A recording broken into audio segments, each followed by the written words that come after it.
Hi you guys, and welcome to my YouTube channel. Today I am making my version of a Cacio e Pepe. Cacio e Pepe is basically cheese and pepper. I mean, where can you go wrong with that? But in my version of what I made, I put my twist on it with a spicy garlic flair to it. So let's get right into it.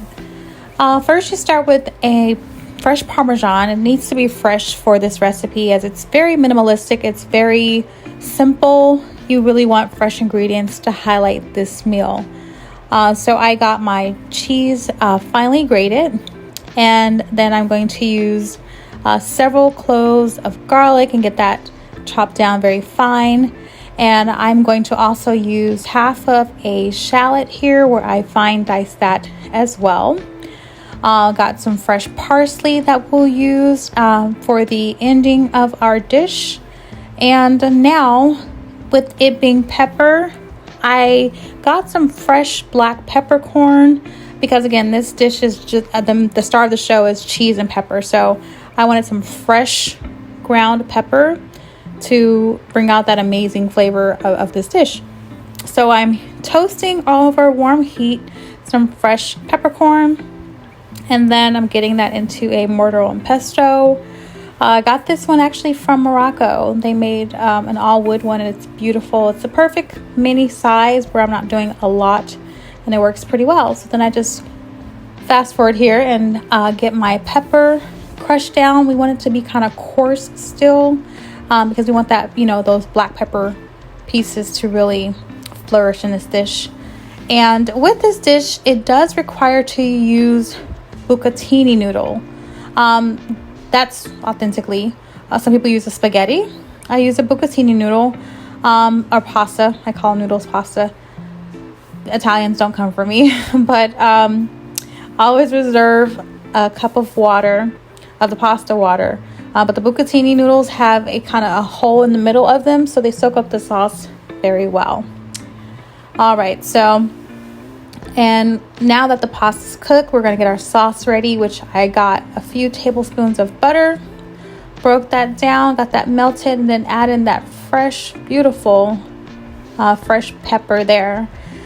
And then we're going to get the aromatics added into the pepper and the butter, which is going to be our garlic and our shallots.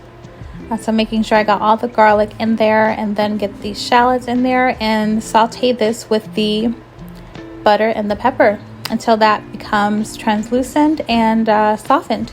So it just takes probably about a minute or two for those flavors to marry together. Now for my spice aspect, I add in some red pepper flakes, some paprika, and some chili powder. So this is going to be my spicy aspect of my dish to make this a spicy garlic cacio e pepe. So it looks more like the butter sauce is now sort of red, giving a little bit of color with the spices added. And then this dish you want to, again, like I said, reserve a cup of your pasta water. That is key for this dish to bring this sauce together. So I got that simmered here as you see me stirring and letting that settle in and marry together. Then you're going to drain your pasta before adding to the pan with your sauce. Season with your salt and add as much pecorino or parmigiano as you would like. And then again, just get that tossed. As you see here, I'm getting it tossed pretty well. Again, the bucatini noodle or pasta has a hole in the middle, so it's going to soak up that sauce pretty well. And then garnish with some fresh parsley. And here we are, plating it in a bold plate.